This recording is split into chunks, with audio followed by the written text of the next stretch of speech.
Good evening everyone. सबको नमस्कार। अ, आज ईद भी है तो ईद की भी शुभकामनाएं। आज छुट्टी भी है हर जगह की। तो आज की क्लास अगर हम स्टार्ट करें, तो हमने कल आपका कॉन्वेक्स मिरर क्या होता है, कॉनकेव मिरर क्या होता है, उनकी टर्मिनोलॉजीज क्या होती हैं, radius of curvature, focal length, focus, principal axis, pole क्या होता है, सेंटर ऑफ कर्वेचर क्या होता है, ये सारी बातें हमने डिस्कस कर ली थी। और हमने ये चीज बताई थी कि जो एफ होता है वो क्या होता है, R/2 होता है, या फिर आर क्या होता है, वो आपका 2 टाइम्स ऑफ फोकल लेंथ होता है। सारी चीज बात करी थी।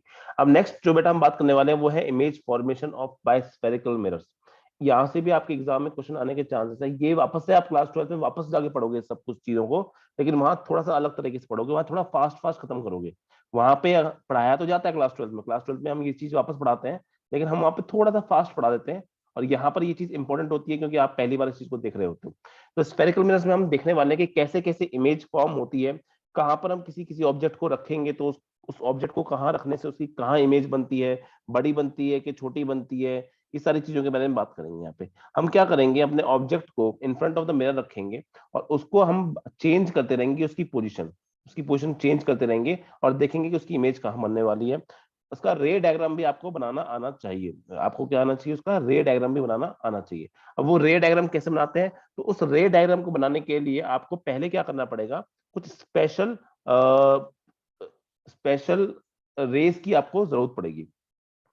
कुछ स्पेशल रेस की आपको जरूरत पड़ेगी। तो हमें क्या सीखना है, हमें सीखना है आपका ये वाली चीज कि, एक सेकंड मैं आपको लिख देता हूँ सामने। हमें सीखनी पड़ेगी, हमें ये आना चाहिए, एग्जाम में आपसे ये पूछा जा सकता है, representation of images formed by spherical mirrors using रे डायग्राम्स, ये आपसे एग्जाम में पूछा जाएगा। ठीक है, ये वाली चीज। अब आप अपन क्या करने वाले हैं, अलग अलग स्फेरिकल मिरर, जैसे आपको कॉनकेव मिरर है, कॉन्वेक्स मिरर है, उनमें अलग अलग पोजिशन पे आप जब ऑब्जेक्ट को रखते हो तो उसकी क्या इमेज बनती है। लेकिन इमेज बनाने के टाइम पे आपको क्या चाहिए होगी, रे चाहिए। मैंने आपको कल बताया था कि जहां पर आपकी रिफ्लेक्टेड रेस टकराती हैं उसको हम क्या बोलते हैं, आपका इमेज बोलते हैं। तो रिफ्लेक्टेड रे टकराएंगी, ये बात सही है। तो कहां से आएंगी, वो इंसिडेंट रे पहले मिरर से टकराएगी, फिर वो रिफ्लेक्टेड रे बन जाती है। तो पहले हमें पता होना चाहिए कि वो जाएगी कहाँ। तो इसके लिए हमें कुछ स्टैंडर्ड रेज हैं, वो पता होनी चाहिए। ठीक है, और स्टैंडर्ड रेज क्या क्या होती है सुन लीजिए। इसके कोई भी रे डायग्राम बनाने से पहले हमको कुछ स्टैंडर्ड रे डायग्राम्स हैं या स्टैंडर्ड रेज है, वो हमको पता होनी चाहिए कि वो कैसा शो करती है आपकी ऑर्डर। तो देखिए फर्स्ट, ठीक है, तो मैं आपको स्टेटमेंट जो होता है वो स्टेटमेंट तो खैर मैं आपको दिखाई दूंगा, लेकिन मैं आपको उनके स्टेटमेंट तो दिखाई दूंगा, लेकिन स्टेटमेंट पे ज्यादा फोकस ना करके हमारा जो मेन फोकस रहेगा डायग्राम पे मेन फोकस रहेगा कि डायग्राम कैसे बनता है। स्टेटमेंट फॉर्म भी आपसे पूछी जा सकती है, इसलिए मैं जानबूझ के स्टेटमेंट भी आपके सामने पुटअप करता चलूंगा यहाँ पे। तो जैसे कि आपका पहली जो रे होती है, स्टैंडर्ड रे जो होती है, वो होती है आपकी इस टाइप की। लिखने में वो ये आ गई आपकी इस तरह से। मतलब ये क्या है आपका, अ रे पैरेलल टू द, ये हम पढ़ चुके हैं वैसे, a ray parallel to the principal axis after reflection will pass through the principal focus in case of concave mirror और appear to diverge from the principal focus in case of a convex mirror. मतलब क्या है कि अगर आपका ऐसा concave mirror है, आपका कॉनकेव मिरर है, तो कोई भी ray which is parallel to principal axis after reflection passes through focus, ये हम पढ़ चुके हैं, कल ही पढ़ा था हमने, लास्ट टाइम में पढ़ा था ये। अगर कॉन्वेक्स मिरर की बात हो रही है तो कॉन्वेक्स मिरर में क्या होगा आपका, वो डाइवर्ज होगी। कॉन्वेक्स मिरर में बेटा क्या होगा, डाइवर्ज मतलब दूर जाना। वो आपके पास, मिरर के पास आने के बजाय मिरर से दूर इस तरह से चली जाएगी आपकी।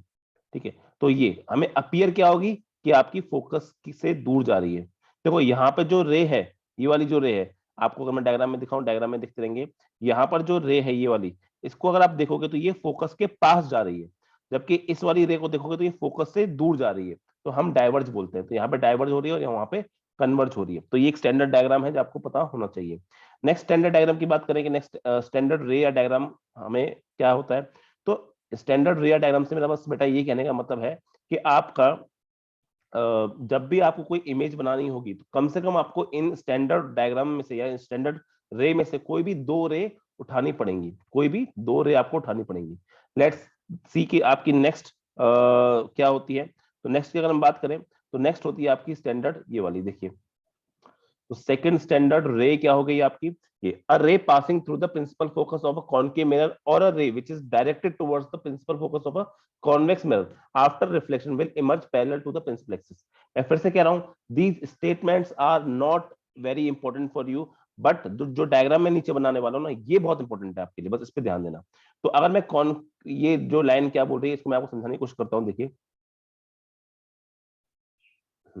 ये लाइन क्या समझा रही है आपको, ये समझा रही है कि जैसे मान लीजिए यहाँ पे क्या है, आपका एक कॉनकेव मिरर है, ये आपका कॉनकेव मिरर मैंने आपसे बना दिया, ठीक है। ये प्रिंसिपल एक्सिस बेटा हमेशा हमेशा बनानी होती है, ठीक है। ये अब इसने बोला कि a ray passing through the principal focus, कोई रे जो प्रिंसिपल फोकस से पास होती हो जाएगी, मतलब मान लीजिए इस तरह से जा रही है कोई रे, ये इंसिडेंट रे हो गई, टकराने से पहले इंसिडेंट रे होती, ठीक है। प्रिंसिपल फोकस से अगर वो गुजर रही है तो after reflection it will emerge parallel to the principal axis, after reflection क्या हो जाएगी, ये पैरेलल चली जाएगी आपके प्रिंसिपल एक्सिस के, इस तरह से।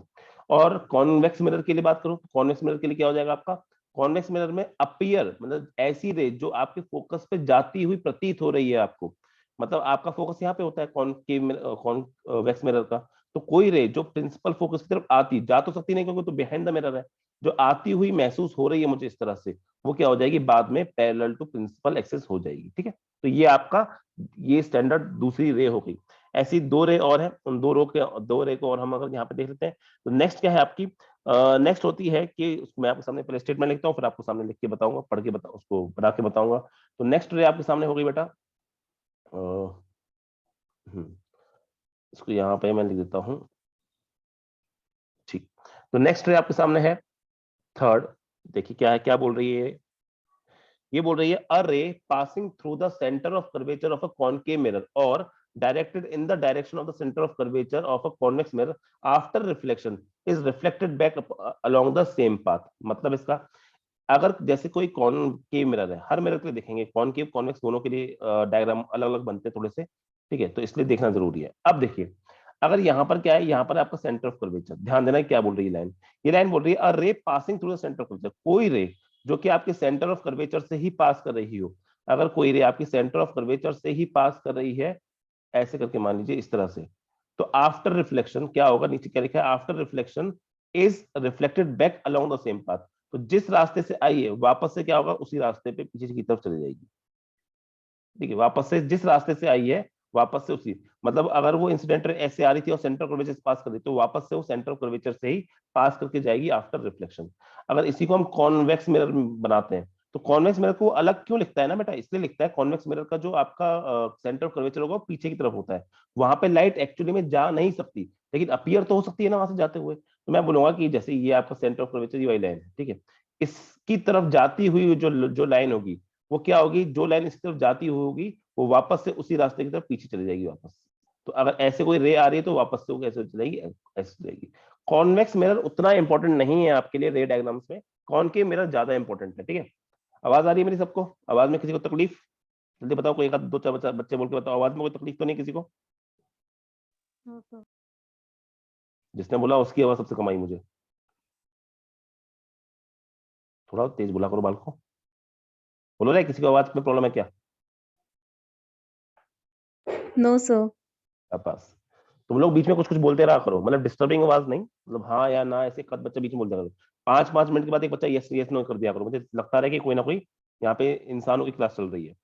चलो नेक्स्ट, जो आपके रे डायग्राम है स्टैंडर्ड रे है, ठीक है। मैं स्टैंडर्ड रे इसलिए बोल रहा हूँ क्योंकि बेटा जब भी हम आगे इमेज बनाने के लिए हेल्प चाहिए होगी ना हमें, तो इन चारों में से कोई भी दो की हेल्प चाहिए होगी हमें, तो इन चारों में से कोई दो रे बनाएंगे तो ऑटोमेटिकली क्या होगा आपके पास में ऑटोमेटिकली वो मिल जाएगा, ठीक है। आगे बात करते हैं,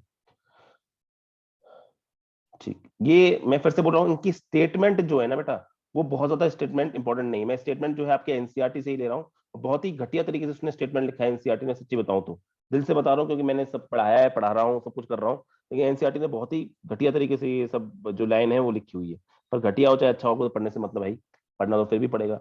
फोर्थ अगर हम रे को देखते हैं, ठीक है, फोर्थ अगर हम रे को देखते हैं तो वो आपकी हो जाएगी, इसकी मैं अगर एनसीईआरटी वाली लैंग्वेज आपके सामने लिखी दूं एक बार, तो वो हो जाएगी आपकी ये, ठीक है। इसको मैंने छोटे तरीके से मैं थोड़ा लिखा है क्योंकि मुझे जगह की जरूरत है, इसमें कुछ पार्ट मैं हटा रहा हूँ जानबूझ के, ठीक है, ऑन द कॉन के मिरर, क्योंकि ये सब चीज आपके एनसीईआरटी से है, ये आपके काम की नहीं है, ठीक। ठीक ठीक ठीक, ये बेकार चीज आप तक वही पहुंचना चाहिए जो काम का है। फिर से बता रहा हूँ, ये लाइंस नहीं पूछी जाती, आपसे डायग्राम्स पूछे जाते हैं हमेशा।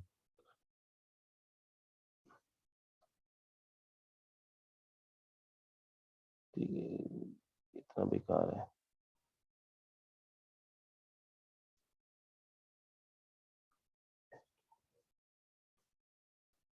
ठीक है, चलो ये आपके सामने फोर्थ पॉइंट हो गया।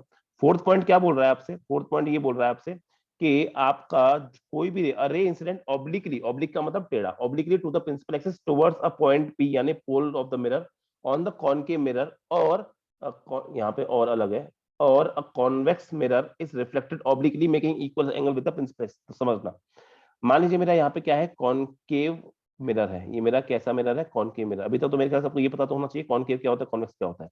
ये पॉइंट क्या है? पोल है। अब मैंने किसी इंसिडेंट रे लेके आया, लेकिन वो टेढ़ी लेके आया। टेढ़ी से मेरा मतलब ऑब्लिकली आया आई, ठीक है। ऑब्लिकली जब मैं उसको लेके आता हूँ तो ध्यान देना थोड़ा सा, मैं उसको ऐसे लेके आया यहाँ से, मैं उसको इस तरह से यहाँ से लेके आया इंसिडेंट रे ऐसे करके ऑब्लिकली टेढ़ी, ठीक है। फिर मैं बोलता हूँ कि जितना ऑब्लिक उसने पॉइंट पी पे टकराया है उतने ही एंगल के साथ में वो वापस चले जाएगा। मतलब अगर उसने यहाँ पर बेटा आपका 30 डिग्री एंगल बनाया है, या फिर कोई थीटा एंगल बनाया है यहाँ पे लेट से, तो यहाँ का एंगल भी क्या हो जाएगा? ऑटोमेटिकली थीटा ही हो जाएगा, ठीक है। तो जितने एंगल से आपका पोल पे टकराती है कोई भी लाइन, उतने ही एंगल से वो रे वापस से चली जाती है प्रिंसिपल एक्सिस के दूसरी साइड। ऐसे ही मैं कॉनकेव मिरर हो चाहे कॉन्वेक्स मिरर, दोनों के लिए सेम बात यहाँ पे लागू कर सकता हूँ। यहाँ पे कोई अपीयर होने वाली बात नहीं है। तो जब मैं बनाता हूँ आपके कॉन्वेक्स मिरर के लिए लाइन बोलता हूँ, तो उसमें भी क्या होगा? उसमें बेटा पोल यहीं पे होता है आपका। तो कोई लाइन जो आपकी पोल से जितना एंगल बनाएगी, वापस से पोल से उतना एंगल बना के वापस चली जाएगी। समझ में आ गया बेटा? जल्दी बताइए, समझ में आ गया कि क्या आपके स्टैंडर्ड रेज है? ये आपकी स्टैंडर्ड रेज है। समझ में आया? जल्दी बताओ एक आध बच्चा, अपने हिसाब से कोई बच्चा बोल दिया करो। ठीक है, वेरी गुड। चलो, तो ये आपकी स्टैंडर्ड रेज है। इन चारों में से ना, इन चारों में से कोई भी दो आपको एक बार में इस्तेमाल करनी पड़ेंगी, ताकि आप क्या कर सको, ताकि आप representation of images found by mirrors using रे डायग्राम्स कर सको, ठीक है। आपको अगर इमेजेस बनानी होंगी तो आपको या तो आपको कॉनकेव मिरर पूछा जाएगा या कॉन्वेक्स मिरर पूछा जाएगा। फिर आपको क्या दिया जाएगा कि आपका ऑब्जेक्ट रखा कहां पर है। एक बार वो आपको पता चल गया तो आप इन चारों में से कोई भी दो का इस्तेमाल करके, कोई भी दो पॉइंट्स का इस्तेमाल करके अपने रे डायग्राम्स की हेल्प से आप इमेज को फॉर्म कर सकते हो। अब हम क्या करते हैं, आपका नेक्स्ट पार्ट वही करते हैं, representation of images found by using रे डायग्राम। अब हमें इमेजेस दिखानी है। तो देखिए, आप पहले हम क्या देखेंगे? पहले हम देखेंगे image formation bye concave mirror. Image formation bye concave mirror की बात करते हैं, ठीक है। तो देखिए, ये इंपॉर्टेंट है, याद रखना, ये डायग्राम्स बहुत इंपॉर्टेंट है आपके लिए। नेक्स्ट चीज हम देख रहे हैं आपका image formation bye concave mirror. पहले हम कॉनकेव मिरर की बात करते हैं। कॉनकेव मिरर के बहुत सारे केसेस हैं, और सबसे ज्यादा इंपॉर्टेंट भी कॉनकेव मिरर है। जिसके ज्यादा केसेस होंगे ऑटोमेटिकली वो आपके लिए ज्यादा इंपॉर्टेंट भी होगा। तो जब हम कॉनकेव मिरर की बात करते हैं, तो कॉनकेव मिरर में सबसे पहले मैं आपको बता दूं, पहला केस, आप ऑब्जेक्ट को अलग अलग रखोगे। तो पहले बात तो यहाँ पे देखो, कॉनकेव मिरर ऐसा होता है ना, तो ऑब्जेक्ट को कहाँ कहाँ रख सकते हो ये मैं आपको बताना चाह रहा हूँ पहले। ये प्रिंसिपल एक्सिस हो गई, ये हो गया पोल, ठीक है। तो यहाँ पे होता है फोकस, यहाँ पे क्या होता है? यहाँ पे होता है सेंटर ऑफ कर्वेचर 10। तो पता है ऑब्जेक्ट को आप कहाँ कहाँ रख सकते हो? एक ऑब्जेक्ट को रख सकते हो आप इनफाइनाइट पे, बहुत दूर। एक ऑब्जेक्ट को रख सकते हो इनफाइनाइट पे, बहुत दूर, ठीक है। दूसरे ऑब्जेक्ट को कहाँ रख सकते हो आप? दूसरे ऑब्जेक्ट को रख सकते हो आप अपना सेंटर ऑफ, फिर आप यहाँ पे आ गए, यहाँ पे रख दिया आपने ऑब्जेक्ट। ये क्या कहलाएगा? ये कहलाएगा बियॉन्ड सी, सी के पार। फिर आप कहाँ लेके आओगे? आप सी पे रखोगे, तो हम बोलेंगे एट सी। फिर कहाँ रखोगे आप? Between C and F. फिर कहाँ रखोगे आप? एफ पे रखोगे। फिर कहाँ रखोगे आप? Between F and P. तो आपकी 1 2 3 4 5 6 ऐसे 6 पोजिशंस हैं आपके पास में, जहां पर आप अपने ऑब्जेक्ट को रख सकते हो और इमेजेस बना सकते हो। तो आपको 6 रे डायग्राम बनाने पड़ेंगे, 6 इमेजेस बनानी पड़ेंगी। तो उसी की श्रृंखला में हम पहला वाला अपना लेके चलते हैं। पहली जो पोजिशन है वो कहां पर रखी है अपन ने? Object is at infinity. कहां रख रहे हैं उसको? Object is at infinity. देखिए, देखिए, अगर मैं रखता हूं अपने ऑब्जेक्ट को at infinity, first case, object को बेटा मैं हमेशा ओ से करूंगा, ठीक है। आज के बाद मैं बार बार ये जब भी मैं ऑब्जेक्ट लिखूंगा तो आप पहले से, मैं इसको यहीं पे लिखता हूँ। ऑब्जेक्ट को मैं हमेशा किससे रिप्रेजेंट करूंगा? ओ से रिप्रेजेंट करूंगा। और इमेज को मैं किससे रिप्रेजेंट करूंगा? आपके आई से रिप्रेजेंट करूंगा, ठीक है। अब बहुत सारी चीजों पे ध्यान देना है। यहाँ पे जो जो चीज एग्जाम में पूछता है ना, वो बहुत इंपॉर्टेंट चीजें पूछता है यहाँ से, ठीक है। फर्स्ट, ओ एट इंफिनिटी, मतलब ऑब्जेक्ट का रखा है इंफिनिटी पे रखा है, ठीक है। पहली बात तो आपसे रे डायग्राम बनवाएगा, तो कॉनकेव मिरर बना दो पहले तो शांति से, प्यार से। ये बना दिया आपने कॉनकेव मिरर, ठीक है। उसके बाद ये आपने बना दिया प्रिंसिपल एक्सिस। उसके बाद आगे अगर बात करें, तो मेरा ये हो गया एफ, ये हो गया मेरा सी, और यहाँ कहीं इन्फिनिटी। इन्फिनिटी पे ऑब्जेक्ट रखा है बेटा। जब इन्फिनिटी पे ऑब्जेक्ट रखा है बहुत दूर, तो बहुत दूर से जब लाइट्स आती है ना तो कैसी होती है, सारी सारी पैरेलल टू प्रिंसिपल एक्सिस आती है। जब भी आपकी लाइट आएगी इनफाइनाइट से तो आप ऑटोमेटिक कैसी लाइट मान लोगे कि वो आपकी प्रिंसिपल एक्सिस के पैरेलल आ रही है। अगर वो यहाँ से पैरेलल आ रही है तो जो भी light parallel to principal axis आती है हम सब जानते हैं वो कहाँ से गुजरती है आपकी, वो आपकी फोकस से गुजरती है। तो यहाँ पे भी फोकस से गुजरेगी, यहाँ से फोकस से गुजरेगी। तो बेटा इमेज भी कहाँ बन जाएगी आपकी, इमेज भी आपकी कहाँ बन जाएगी, इमेज भी आपकी प्रिंसिपल फोकस पे ही बन जाएगी। ऑब्जेक्ट कहाँ पे, इन्फिनिटी दिख नहीं रहा मुझे, ऑब्जेक्ट कहाँ पर, इन्फिनिटी पे, और यहाँ पर इमेज बन गई। अच्छा, ये आपका रे डायग्राम हो गया, ठीक है।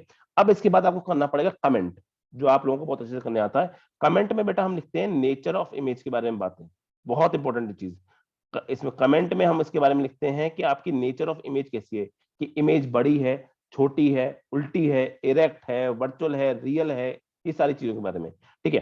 तो देखिए नेचर ऑफ इमेज के बारे में जब यहाँ पे बात करते हैं बेटा अपन, तो यहाँ पे इमेज तुम्हें दिख रही है कितनी छोटी बनी है ना, बहुत छोटी बनी है। तो हम बोलेंगे पहले बात तो इमेज की पोजीशन क्या है, सबसे पहला सवाल बनेगा कि इमेज की पोजीशन क्या है, ठीक है। इमेज की पोजीशन मतलब कहाँ पे बनी है, तो आप साफ साफ देख रहे हो फोकस पे बनी है, एट फोकस, एट फोकस, ये बन समझ में आ गया, बिल्कुल समझ में आ गया, ठीक है। दूसरी बात, एट फोकस, और इसी फोकस इसका कौन के मिरर कहाँ होता है, इन फ्रंट ही होता है, तो इन फ्रंट भी हो सकते हैं, इन फ्रंट ऑफ मिरर। नेक्स्ट चीज आपसे पूछ सकता है नेक्स्ट चीज के बारे में कि कैसी बनी है, उसका मतलब क्या उसका साइज है, साइज बढ़ गया है, छोटा हो गया है, कैसा साइज है उसका। तो अगर हम साइज के बारे में यहाँ बात करें तो वो हाईली डिमिनिश्ड है, और इस केस में तो खासकर हम क्या बोल सकते हैं, पॉइंट साइज, पॉइंट साइज्ड, या फिर इसको हम डिमिनिश्ड भी बोल सकते हैं। और डिमिनिश्ड भी नहीं होगा, हाईली डिमिनिश्ड। डिमिनिश्ड का मतलब होता है बेटा बहुत छोटा हो जाना।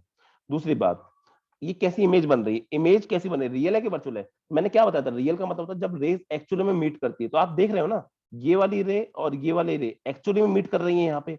तो जब एक्चुअली मीट करती है तो कैसी बनती है, उसको हम बोलते हैं रियल। तो यहाँ पे नेचर, जो एक्चुअल नेचर कैसा हो जाएगा उसका, उसका नेचर हो जाएगा आपका रियल। और बेटा एक शब्द याद रखना, जब भी आप रियल लिखोगे इमेज के बारे में, जब भी आप रियल लिखोगे, सिर्फ यहाँ पे नहीं, आप लेंस में भी पढ़ोगे सब, जब भी आप इमेज के बारे में लिखोगे रियल, तो ऑटोमेटिकली साथ में साइन चीज का जोड़ दोगे, इन्वर्टेड। जहां भी आपकी रियल इमेज बनेगी वो ऑटोमेटिकली इन्वर्टेड भी बनती है। नहीं समझ में आ रहा, कोई बात नहीं, रुक जाओ, भी जस्ट दूसरे मिनट में समझ जाओगे कि मैं क्या बोलना चाह रहा हूँ। चलिए बहुत अच्छी बात है।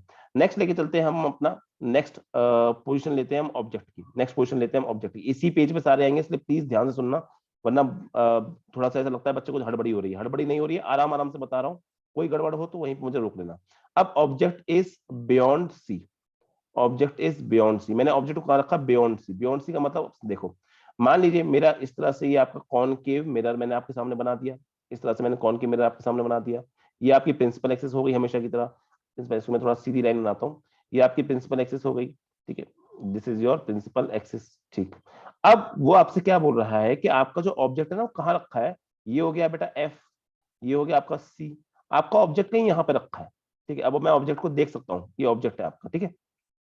अब मुझे जब इसकी इमेज बनानी होगी, फिर से मुझे क्या बनाना है, रे डायग्राम बनाना होगा। अब ध्यान देना, उन चारों में से कोई भी दो रे उठाऊंगा, जो सबसे सिंपलेस्ट होती है ना वो होती है पहली एक बना दो, parallel to principal axis, after reflection it will pass through focus, after reflection it will pass through focus, एक बना दी। अब आपको एक और की जरूरत है, अब आपको एक और रे डायग्राम की जरूरत है, एक और रे की जरूरत है, जो उन चारों में से कोई भी हो सकती है। एक तो हम इस्तेमाल कर चुके हैं, एक और कोई हमें इस्तेमाल करनी है।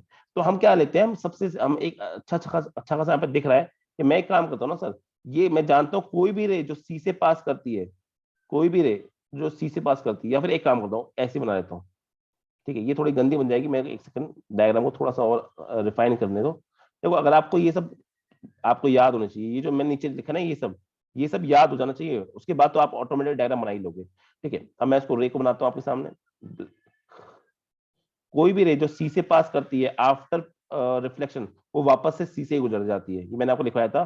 कोई भी रे जो सेंटर ऑफ कर्वेचर से पास करती है आफ्टर रिफ्लेक्शन, वापस सेंटर ऑफ कर्वेचर से पास करती है, ये आपकी पैरेलल क्या होती है, फोकस से। तो आप इमेज जहां पर दो रिफ्लेक्टेड रे टकराती है, तो ये है आपकी रिफ्लेक्टेड रे एक, ये है दूसरी रे, तो जहां पर दो रिफ्लेक्टेड रे टकराती है वहीं पे बेटा क्या बन जाती है, वहीं पे आपकी इमेज बन जाती है। तो इमेज बनेगी यहाँ पे ऐसी, ये इमेज बनेगी, थोड़ी छोटी सी बन रही है पर छोटी ही बनती है एक्चुअली में, ठीक है। बहुत ज्यादा छोटी नहीं है पर हाँ छोटी है, ये इमेज बन गई आपकी यहाँ पे, ठीक है। अब मैं इमेज के बारे में कमेंट करूंगा, मैं इमेज के बारे में कमेंट करूंगा। तो पहली बात पोजीशन, तो आप जब पोजीशन के बारे में बताओगे तो कहाँ बनी है, आप बोलोगे सर इमेज के बारे में लिख रहे हैं हम यहाँ पे। इमेज के बारे में जब बात करोगे तो कहाँ लिखोगे, इट इज बिटवीन, बिटवीन को शॉर्ट में मैं ऐसे लिख रहा हूँ बेटा, between C and F, between C and F, दिख रहा है ना, सी और एफ के बीच में नहीं है, हाँ। दूसरी बात, क्या इन फ्रंट है? हाँ सर इन फ्रंट है, ठीक है बिल्कुल सही बात है। नेक्स्ट बात कि आपका साइज कैसा है, बड़ी है छोटी है? तो साफ साफ दिख रहा है छोटी है, तो आप लिखोगे यहाँ पे डिमिनिश। डिमिनिश का मतलब होता है छोटी, या फिर आप स्मॉल साइज भी लिख सकते हो। आप डिमिनिश नहीं लिखने के बजाय आप स्मॉल साइज भी लिख सकते हो, चलेगा ये भी, ठीक है। बेटर शब्द डिमिनिश माना जाता है, स्मॉल साइज भी चलेगा।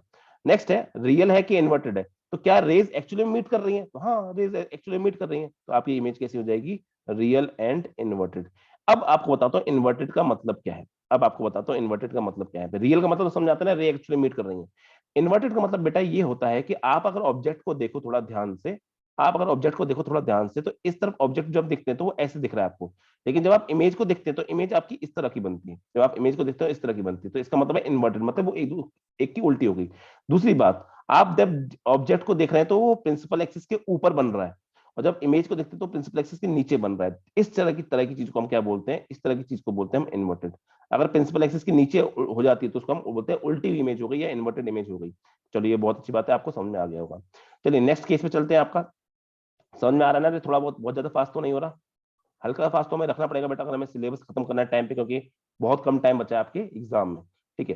ताकि आपके पास रिव्यू, आपके पास ऑब्वियसली देखो आपको सिर्फ मैथ नहीं पढ़नी है, आपको सिर्फ साइंस नहीं पढ़नी है। आप हमारे साथ सार अकेडमी मैथ भी पढ़ते हो, साइंस भी पढ़ते हो, लेकिन आप सिर्फ मैथ और साइंस तो नहीं पढ़ने वाले हो अपने बोर्ड एग्जाम्स के लिए। ऑब्वियसली आपको साथ में अपने हिंदी, इंग्लिश, एसएसटी ये सब भी पढ़ने हैं। तो ऑब्वियसली आपको इतना टाइम हमें देना पड़ेगा कि आप वो सब्जेक्ट भी अपने साथ साथ पढ़ सको, तो उसके लिए हमें थोड़ा सा फास्ट यहाँ पे होना पड़ेगा।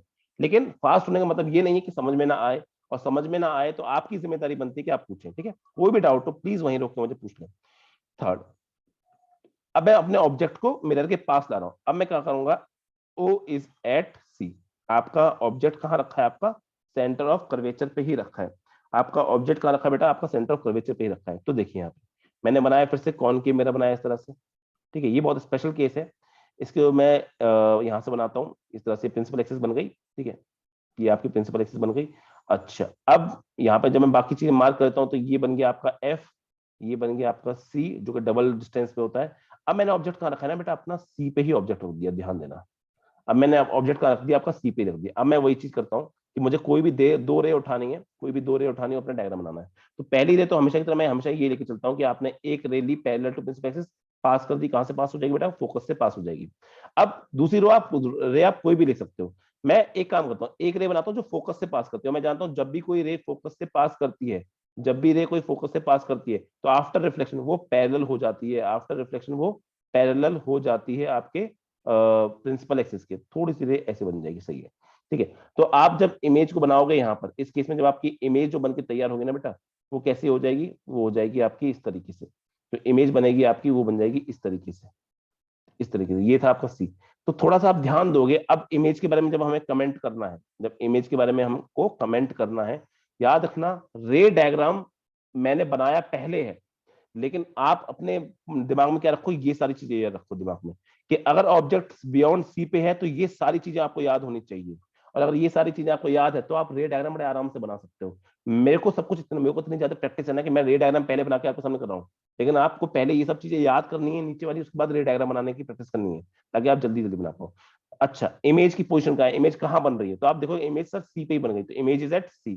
कहाँ? इन फ्रंट है, बिल्कुल इन फ्रंट है, क्योंकि C जो होता है आपका कॉनकेव मिरर का इन फ्रंट ही होता है। दूसरी बात, बड़ी है छोटी है? तो यहाँ पे आप बोलते हो ना बड़ी है ना छोटी, it is of same size. ये इसलिए बहुत ज्यादा इंपॉर्टेंट केस है, क्योंकि यहाँ पे जो इमेज बनती है ना बेटा, वो सेम साइज की बनती है।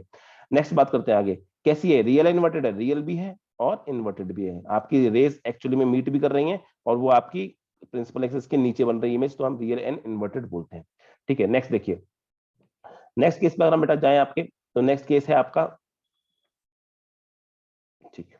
नेक्स्ट केस में अगर हम जाए आपके, तो नेक्स्ट केस है आपका, इसको देख लेते हैं एक बार यहाँ पे, फोर्थ केस।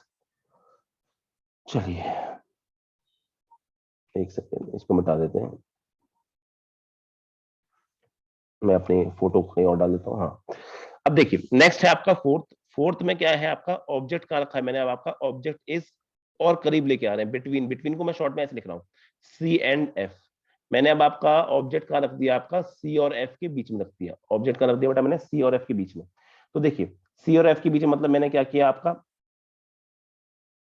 ठीक है, मैं यहाँ पे बनाता हूँ कॉन की मिरर। कि मैंने कॉन की मिरर बना दिया अपना, ठीक है। और यहाँ पर मैंने क्या किया? आपकी प्रिंसिपल एक्सिस बनाई, प्रिंसिपल एक्सिस मैं थोड़ा साफ सा बना देता हूँ यहाँ से। ये मैंने आपको बना दी प्रिंसिपल एक्सिस, और फिर मैंने आपका यहाँ पे आपका बना दिया, ये हो गया आपका फोकस, ये हो गया आपका सेंटर ऑफ कर्वेचर, और मेरा ऑब्जेक्ट कहाँ रखा है, इसके बीच में रखा है। अब मैं पहले मैं आपके सामने रे डायग्राम बना रहा हूँ, फिर से बता रहा हूँ, नीचे वाली चीजें पहले याद होनी चाहिए आपको, उसके बाद आप ऑटोमेटिक डायग्राम बड़ी इजीली बना सकते हो। अब मैं आपके पास में फिर से मुझे दो रे का इस्तेमाल करना है, मुझे कोई भी दो रे का इस्तेमाल करना है, तो एक रे मैं ले लेता हूँ आपकी इस तरह से, एक रे लेता हूँ मैं आपकी, जो हमेशा प्रिंसिपल एक्सिस की पैरेलल होती वाली रे हमेशा लेते हैं हम, जो कि क्या होगी बाद में फोकस से पास कर जाएगी। ठीक है, बाद में फोकस से पास कर जाएगी। नेक्स्ट क्या ले सकते हैं, नेक्स्ट आप कोई भी ले सकते हो। ठीक है, नेक्स्ट आप कोई भी ले सकते हो। हम एक काम करते हैं, हम आपकी लेते हैं ये वाली, मतलब जो फोकस से पास कर रही है। और जब कोई रे फोकस से पास करती है तो आफ्टर रिफ्लेक्शन क्या होता है, वो ऐसे चली जाती है, आफ्टर रिफ्लेक्शन वो पैरेलल हो जाती है प्रिंसिपल एक्सिस के। तो इमेज क्या बन रही है इस बार आप थोड़ा ध्यान देंगे, तो इमेज आपकी कुछ यहाँ बन रही है, सी पे नहीं बन रही, सी के पार बन रही है, थोड़ा ध्यान देंगे। डायग्राम में थोड़ा सा आगे पीछे तो हो ही जाता है, ठीक है, उस हिसाब से। अच्छा, अब बात करते हैं आपकी इमेज के बारे में, कि इमेज के ऊपर अब हमें कमेंट करना है। ठीक है, इमेज के ऊपर हमें कमेंट करना है, तो इमेज कहाँ बन रही है, image is forming beyond C, आपके पीछे ही, सॉरी बियॉन्ड मतलब सी के पार बन रही है आपकी, इन फ्रंट तो है ही, इन फ्रंट ऑफ मिरर तो अभी भी है। ठीक है, अच्छा नेक्स्ट बात करते हैं कि साइज कैसा है, तो आप देखोगे ये साइज इतना सा है और ये साइज थोड़ा बढ़ गया। तो साइज जब बढ़ जाता है, जब साइज बढ़ जाता है तो उसको हम लिखते हैं आपका एन लार्ज। जब बेटा साइज बढ़ जाता है तो उसको बोलते हैं एन लार्ज। एन लार्ज में शब्द है लार्ज, ऑब्वियसली लार्ज का मतलब क्या हो गया, लार्ज बोल सकते हो, या फिर आप उसको क्या बोल सकते हो, आप उसको मैग्नीफाइड भी बोल सकते हो, मैग्नीफाइड भी बोल सकते हो। ठीक है, अच्छा यहाँ पे नेक्स्ट आपको क्या हो जाएगा, रियल एंड इन्वर्टेड है, बिल्कुल रियल एंड इन्वर्टेड है, आपकी वो सारी रेस मिल भी रही है आपस में एक्चुअली में, और आपकी इमेज जो है वो एक, अगर ऑब्जेक्ट ऊपर है तो इमेज भी क्या बन रही है, नीचे बन रही है, तो रियल एंड इन्वर्टेड इमेज बनती है। तो ये चार केस हो गए। अब हम कहाँ रखेंगे अपना ऑब्जेक्ट, अब हम अपना ऑब्जेक्ट एफ पे रख देंगे और करीब लेके आ रहे हैं। अब हमारे सिर्फ दो केस बचे, तो फोर्थ वाला केस अपना देखने के बाद हम फिफ्थ वाले केस पे आते हैं। अब अपने ऑब्जेक्ट क्या रख दिया, ऑब्जेक्ट इज एट फोकस, आपने ऑब्जेक्ट को रख दिया बेटा फोकस पे रख दिया। जब आप ऑब्जेक्ट को फोकस पे रखते हो तो इमेज कैसी बनेगी, देखिए आपका ये रहा कॉनकेव मिरर, ये रहा आपका कॉनकेव मिरर, और यहाँ से प्रिंसिपल एक्सिस गुजरती हुई मैं दिखाता हूँ, ये रही आपकी प्रिंसिपल, एक सेकेंड, ये रही आपकी प्रिंसिपल एक्सिस, ये रही प्रिंसिपल एक्सिस। उसके बाद में ये बेटा खुद से प्रैक्टिस जितनी कर लोगे ना उतना आपको इजीनेस हो जाएगा। याद रखना, ऑब्जेक्टिव पेपर होने का मतलब ये नहीं है कि आपको सब्जेक्टिव तरह से तैयारी नहीं करनी है। जिस बच्चे ने सब्जेक्टिव तरीके से चीजों को लिख लिख के, चीजों को डायग्राम बना बना के, क्वेश्चन लिख कर किए क्वेश्चन, वही आपका ऑब्जेक्टिव पेपर भी आप ढंग से कर पाएगा। इसलिए उसमें मत रहना कि हम बहुत इजी तरीके से पढ़ लेते हैं, सिर्फ ऊपर ऊपर देख के चले जाते हैं, हम नहीं, पास नहीं हो पाओगे। पढ़ो बिल्कुल सब्जेक्टिव तरीके से, क्योंकि सब्जेक्टिव तरीके में से ही कोई ऑब्जेक्टिव निकल के आ जाएगा कल को। अब मेरा जो ऑब्जेक्ट है बेटा वो फोकस पे रखा हुआ है, मेरा जो ऑब्जेक्ट है वो कहाँ रखा हुआ है, फोकस पे रखा हुआ है। तो मैं जब इसका रे डायग्राम मैं यहाँ से बनाने की कोशिश करता हूँ, तो सबसे पहली रे तो हमेशा मैं एक रे तो मैक्सिमम देखोगे कॉमन लेके चल रहा हूँ, कौन सी वाली, any ray parallel to principal axis passes through focus after reflection, तो एक रे तो ये बन गई। दूसरी रे आप कोई भी ले लो, एक रे हम लेते हैं ऐसे, अब एक रे मैंने ले ली इस तरह से, इस तरह से जब ले ली, ठीक है, मैंने कहा था कि जब भी कोई रे आपकी पोल पे टकराती है, जब भी कोई रे पोल पे टकराती है, जितना टेढ़ी वो पोल पे टकराई उतने एंगल बना के नीचे चली जाती है। ठीक है, तो उतने एंगल के साथ मैं उसको नीचे जब लेके जाता हूँ आपका, तो वो कुछ इस तरह से चली जाएगी, कुछ इस तरह से चली जाएगी। और मैं ये पाता हूँ कि ये रे कभी नहीं टकराएंगी आपस में, ना यहाँ पे टकराएंगी, ना ये यहाँ पे टकराएंगी, कहीं भी टकराने की उम्मीद नहीं। तो ये रे कैसी हो गई आपकी, पैरेलल हो गई है, पैरेलल हो गई है। अगर पैरेलल होने का मतलब ये शायद कहीं एट इंफिनिटी पे शायद जाके कहीं टकरा जाए, शायद कहीं टकरा जाए। जब हमारे पास कोई जवाब नहीं है तो हम शायद बोल देते हैं, तो एट इंफिनिटी पे शायद जाकर टकरा रही होगी ये। तो मैं यहाँ पे इमेज के बारे में जब कमेंट करूंगा, इमेज के बारे में जब कमेंट करूंगा, तो इमेज को आप क्या मानते हो, इमेज को मानते अभी भी हो कि आपको वो in front of the mirror ही टकरा रही होगी, आपका बन कहीं यहीं पे रही है आपकी। ठीक है, तो मैं बोलता हूँ कहाँ पे जाके मेरी बनेगी image, image is at infinity. ठीक है, इन फ्रंट ही मान के चलते हो आप, क्या कहीं इन फ्रंट और आपका इन्फिनिटी पे बन रही है। नेक्स्ट, इमेज कैसी बन रही है, बड़ी छोटी बन रही है क्या, तो जब बहुत दूर जाके कहीं बन रही है तो बहुत बड़ी बनेगी, तो उसको मैं लिखता हूं हाईली एनलार्ज्ड, बहुत बड़ी जाके, जैसे आपका वहां पे हाईली डिमिनिश्ड बोला था मैंने। नेक्स्ट, रे हम अगर मान रहे हैं कि मिलेगी, तो ऑटोमेटिकली हमने ये तो माना ही है ना रियल होगी। अगर ये हम सोच रहे हैं कि शायद मिलेगी आगे जाके, शायद मिलेगी, तो हमने दिमाग में ये बात तो बसा ली ना कि हाँ बने, अगर मिलेगी तो अगर अगर ये चीज आपने मानी है, ये चीज आपने मानी है, तो ऑटोमेटिक रियल एंड इन्वर्टेड भी आपको मानना पड़ेगा। इन्वर्टेड इसलिए ऑब्वियस दिख रहा है आपको, नीचे ही बनने वाली है, तो इस केस को हम क्या लेके चलेंगे, रियल एंड इन्वर्टेड केस। ठीक है, बच्चा बच्चा थोड़ा सा इस वाले केस में कंफ्यूज होता है, तो आपके सामने जो आंसर लिखे हैं ये आपको पता होना चाहिए। Last but not the least इसका जो केस है वो हो जाएगा आपका जब आपका ऑब्जेक्ट कहाँ रखा है। अब आपका ऑब्जेक्ट में एफ और पी के बीच में रख दूंगा। ऑब्जेक्ट को कहाँ रख दूंगा बेटा, मैं एफ और पी के बीच में रख दूंगा। तो देखिए object is O is between F and P. Object is between F and P. जब आपका ऑब्जेक्ट एफ और पी के बीच में रखा हुआ है तो उस केस में अगर हम डायग्राम बनाने जाएं तो ये हो गया आपका कॉनकेव मिरर। थोड़ा ध्यान देना इस केस में क्योंकि ये केस सबसे इंपॉर्टेंट केसेस में एक केस है। कॉनकेव केस का एक स्पेशल केस है ये, ठीक है। क्यों है अभी बस एक मिनट में समझा जाएगा। कॉनकेव मिरर के बहुत सारे स्पेशल केसेस में से एक स्पेशल केस है ये, बहुत सारे तो नहीं, बहुत सारे केसेस में, 6 केसेस में से एकमात्र एक केस है जो आपका इस तरह का निकल के आएगा, क्योंकि इसमें कुछ स्पेशलिटी निकल के आएगी, देखना। इसलिए मैं इसके लिए जगह भी जा ले रहा हूँ क्योंकि इसमें कुछ स्पेशल है। देखिए यहाँ पर है आपका एफ, ठीक है, यहाँ पर है आपका पी, यहाँ पर कहीं से होगा सी, ठीक है। मैंने यहाँ पे इस बार ऑब्जेक्ट रखा है, ध्यान देंगे। हमेशा की तरह मैं एक रे तो बेटा हमेशा लेके चलूंगा, वो कौन सी होगी आपकी, any ray which is parallel to principal axis will pass through focus after reflection. तो एक रे तो ऐसे गुजर गई। चलिए दूसरी रे की बात करो, दूसरी रे आप कोई भी लेके चल सकते हो, कोई भी लेके चल सकते हो, ठीक है। मैं कौन सी लेके चल रहा हूँ आपकी मर्जी है। मैं एक काम करता हूँ, ये वाली लेके चलता हूँ। तो जितना एंगल इसने पी के साथ बनाया उतना एंगल ये टकराने के बाद में पी के साथ बना के निकल जाएगी, इस तरह से, इस तरह से निकल गई, ठीक है। अब मैं ये तो देख सकता हूं बेटा कि वो ये यहाँ पे तो कहीं भी टकराने की उम्मीद नहीं है, ठीक है। पैरेलल तो है नहीं तो टकराने की उम्मीद भी नहीं है, ठीक है। यहाँ पे तो नहीं है, लेकिन क्या यहाँ पे टकरा सकती है क्या, तो आंसर है हाँ, टकरा सकती है। और जहां भी टकराने की उम्मीद हो ना वहां पे टकरा दिया करो उसको। जहां भी आपकी रिफ्लेक्टेड रे के टकराने के चांसेस हो तो वहां पे उसको टकरा दिया करो, आपकी इमेज बन जाएगी, ठीक है। तो यहाँ पे बन गई, तो इमेज इस बार बेटा यहाँ पे ऐसी बनी है, इमेज आपकी ये बनी है।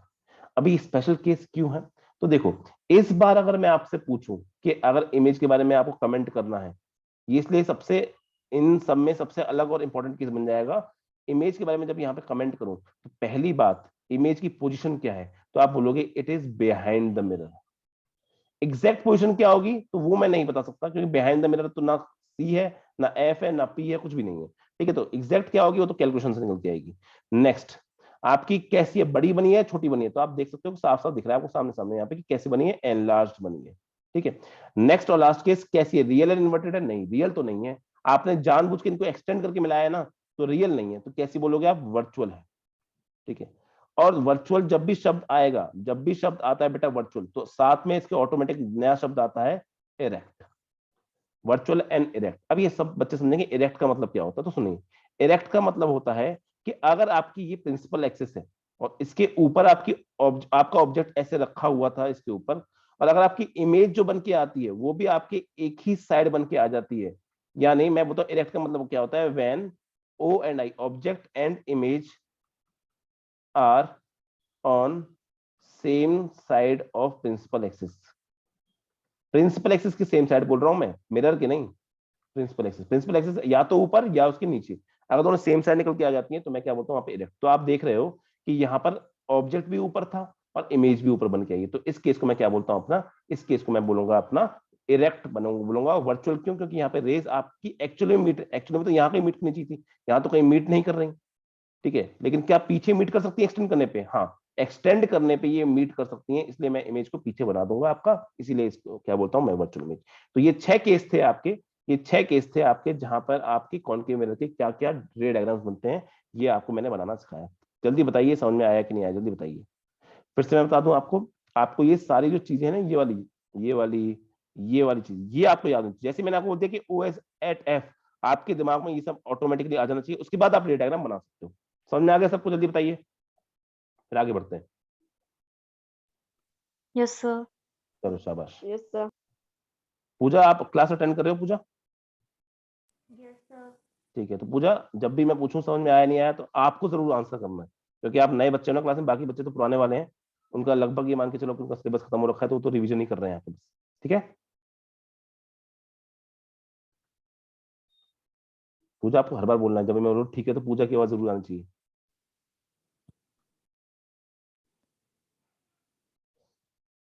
अरे पूजा समझ में आ रहा है आपको? Yes sir. हाँ, आपकी आवाज बहुत कम आ रही है बेटा मेरे को।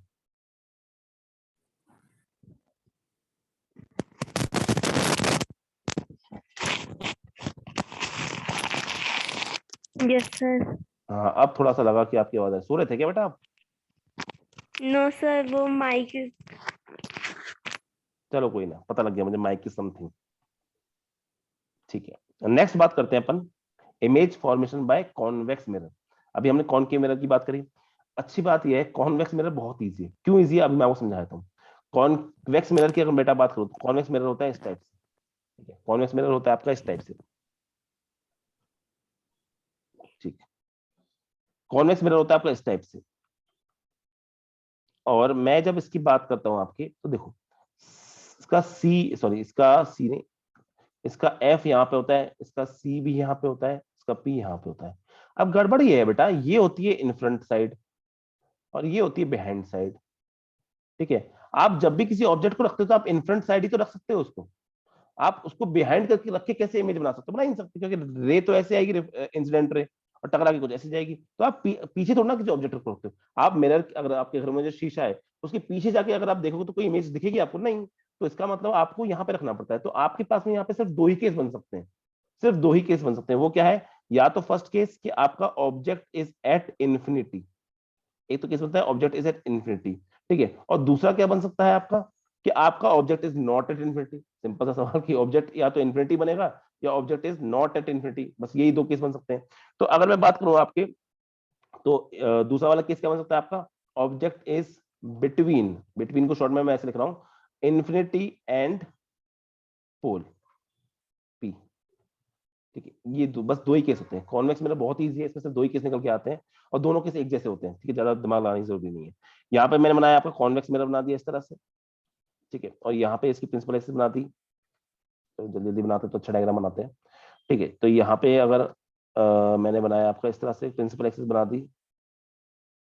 ठीक, ऑब्जेक्ट कहाँ है मेरा बेटा? ऑब्जेक्ट मेरा इन्फिनिटी पे कहीं, यहाँ पर कहीं ऑब्जेक्ट है इन्फिनिटी। तो अब इन्फिनिटी का मतलब बस ये याद रखेंगे, इन्फिनिटी का मतलब होता है जब भी कोई रे आपकी इनफाइनाइट से आ रही है तो मतलब पैरेलल टू प्रिंसिपल एक्सिस आ रही है। तो एक ऐसे आएगी, मैंने कॉन्वेक्स में मैंने पढ़ा था कि जब भी कोई रे ऐसे आती है तो वो आपकी डाइवर्ज हो जाती है। यहाँ से आएगी तो भी क्या हो जाएगी? यहाँ से डाइवर्ज हो जाएगी। ठीक है, ये हो गई आपकी इस तरह से डाइवर्ज। चलिए फिर मैं क्या करूंगा, इतना तो पक्का है कि सर ये रिफ्लेक्टेड रे है, ये रिफ्लेक्टेड रे है, तो यहाँ पे तो कहीं ये मिल नहीं सकती, यहाँ पे तो कहीं ये मिल नहीं सकती। तो क्या मैं इनको एक्सटेंड करके मिला सकता हूँ? बिल्कुल मिला सकते हो। एक्सटेंड करके कहाँ मिलेंगी? यहाँ मिलेंगी, और जहां पे मिलती है उसको हम क्या बोलते हैं? फोकस बोलते हैं। तो यहाँ जब इमेज के बारे में जब मैं कमेंट करूंगा तो इमेज कैसी बनेगी? पहली बात, इमेज जो होगी वो आपकी बहुत छोटी बनेगी। कहाँ बनेगी? पहले तो आप बोलोगे कि एट फोकस, और कहाँ पे? Behind mirror. At focus behind mirror. ठीक है, चलो ये भी समझ में आ गया। नेक्स्ट बात करें अगर हम कि उसकी बड़ी है, छोटी है, कैसी है, तो आप बोलोगे बहुत छोटी है, हाईली डिमिनिश्ड। ठीक है, हाईली डिमिनिश्ड, बहुत ज्यादा छोटी, पॉइंट साइज, इतनी छोटी कि उसको हम पॉइंट से नापेंगे बस। पॉइंट साइज भी बोल सकता हूं मैं इसको। ठीक है, पॉइंट साइज। नेक्स्ट और लास्ट की अगर हम बात करें, थर्ड, कि आपकी रियल है, इन्वर्टेड है, कि आपकी कैसी है? वर्चुअल है। तो यहाँ पे साफ सी बात है, हमने रेस को एक्सटेंड करके मिलाया है ना उनको, तो वो वर्चुअल होगी। तो वर्चुअल, और जब भी शब्द आता है वर्चुअल तो साथ में एक शब्द हमेशा उसके साथ जुड़ जाता है, इरेक्ट, ये शब्द। ठीक है, बहुत सिंपल। नेक्स्ट किस बात करते हैं? Object is between infinity and pole. Infinity and pole का मतलब क्या हो जाएगा बेटा?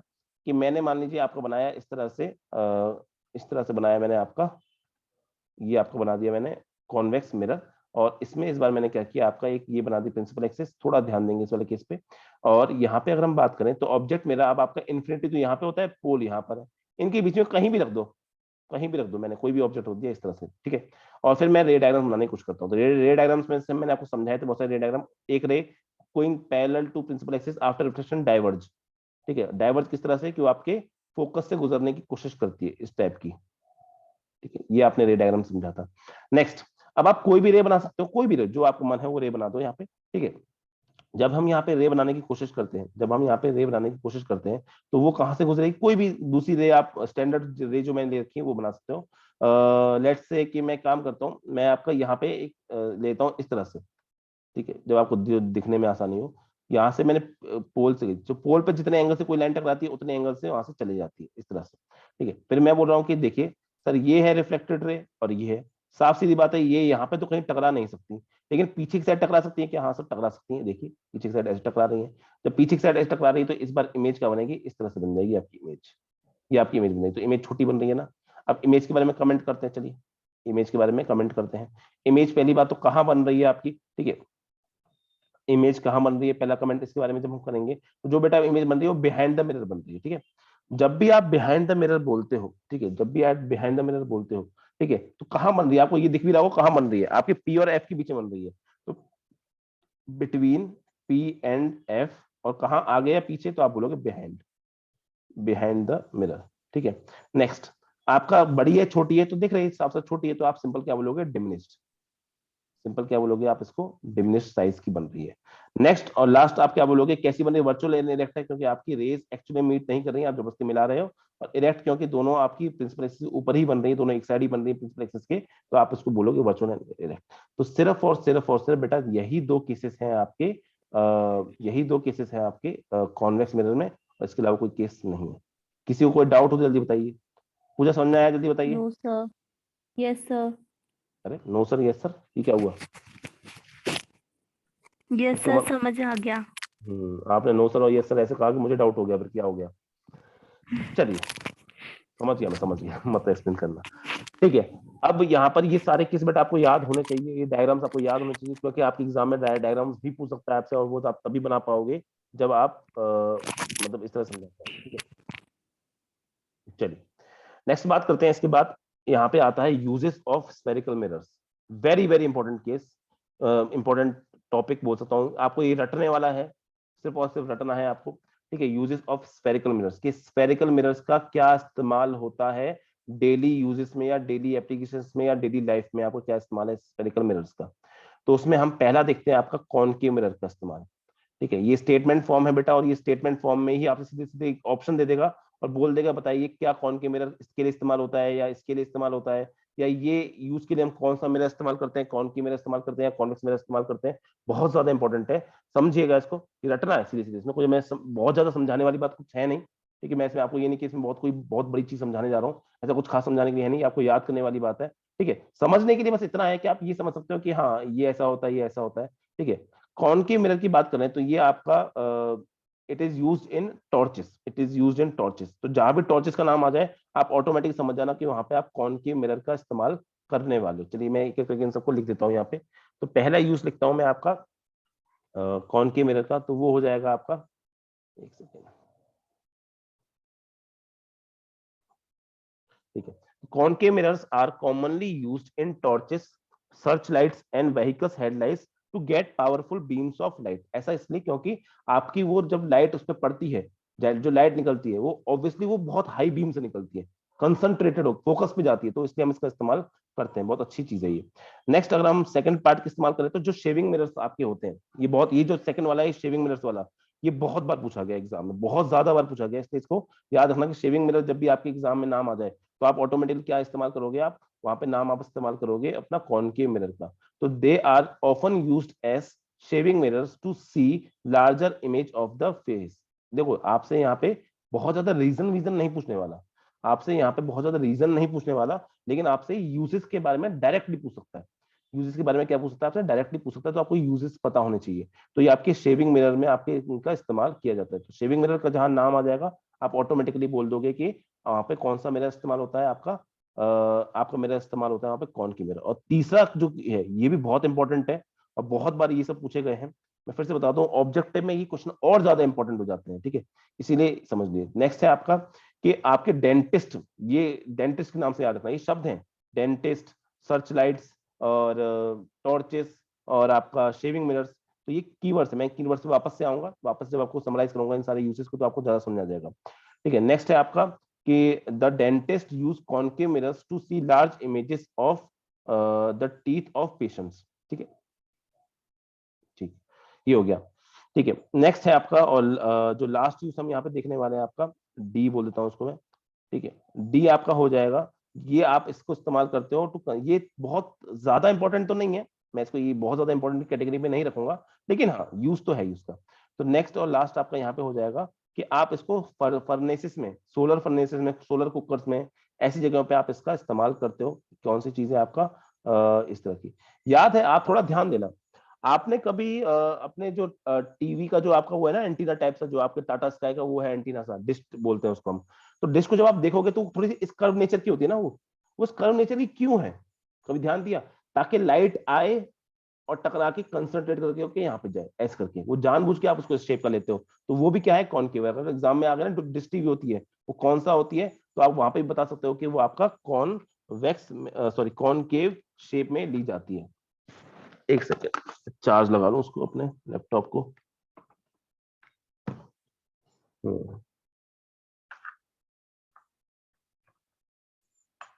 चलिए, तो ये आपके चार बहुत मेजर यूसेस हैं। ये आपके चार बहुत ज्यादा मेजर यूसेस हैं किसके, कॉनकेव मिरर के। चलिए इसमें आगे बात करते हैं। मैं इस पे कुछ स्पॉटलाइट डाल देता हूँ यहाँ पे कि भाई कौन कौन से पॉइंट पे आपको ध्यान देना है, जो आपसे एग्जाम में पूछ सकता है चीजों को ढंग से। यहाँ पे कॉनकेव मिरर में जब भी आपका टॉर्चेस का नाम आएगा तो आप समझ जाएंगे वहां पे। ओके।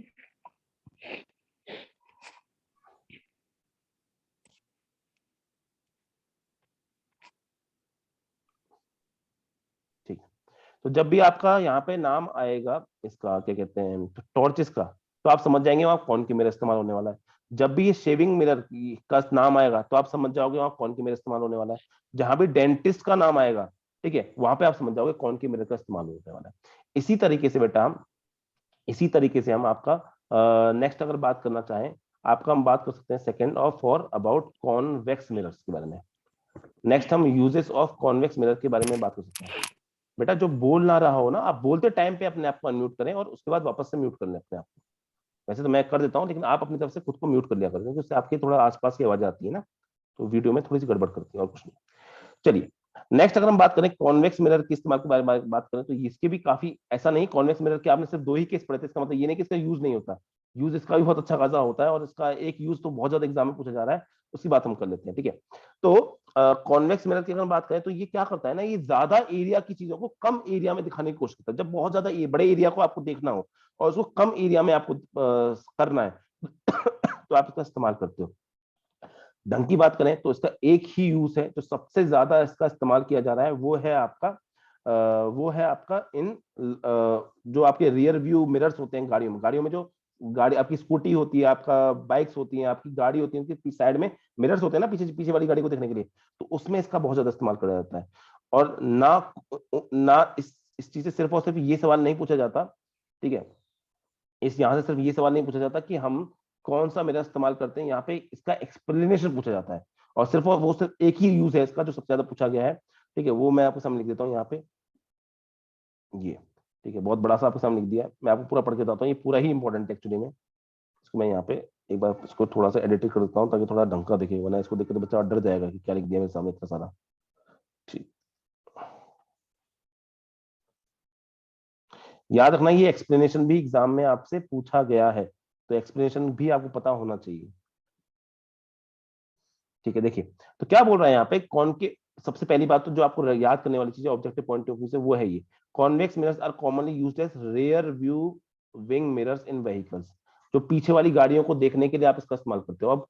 अब ये तो सब लिखा ही है कि these mirrors are fitted on the sides of the vehicle enabling, जहां भी आपको रियर व्यू मिरर की बात हो जाए तो आप समझ जाएंगे वहां पे कौन सा मिरर इस्तेमाल करना है, आपको कॉन्वेक्स मिरर इस्तेमाल करना है।